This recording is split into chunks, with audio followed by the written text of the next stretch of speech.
আলহামদুলিল্লাহ, আমরা পরের প্রশ্নে যাব ইনশাআল্লাহ। ইনশাআল্লাহ। ইনশাআল্লাহ। আপনার জন্য পরের প্রশ্ন, আল্লাহু আকবার।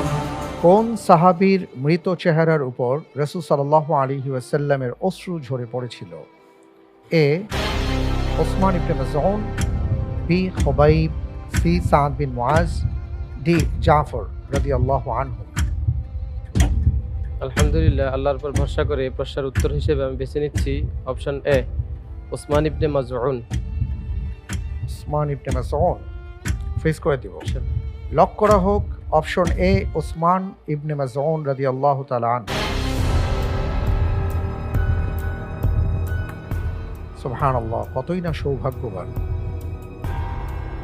রাসূল সাল্লাল্লাহু আলাইহি ওয়াসাল্লামের চোখের অশ্রু সেই সম্মানিত সাহাবার চেহারার উপর পড়েছিল।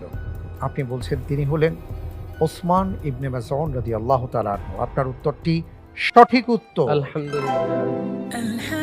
আয়েশা রাদিয়াল্লাহু তাআলা আনহা থেকে বর্ণনা এসেছে, তিনি বলেন যে রাসূল সাল্লাল্লাহু আলাইহি ওয়াসাল্লাম যখন ওসমান ইবনে মাযউন রাদিয়াল্লাহু তাআলা আনহুকে দেখেন মৃত্যুর পর, তখন অঝরে তিনি কেঁদেছেন, এমনকি তার চোখের পানি ওসমান ইবনে মাযউন রাদিয়াল্লাহু তাআলা আনহুর চেহারার উপর টপকে টপকে পড়েছে। সুবহানাল্লাহ।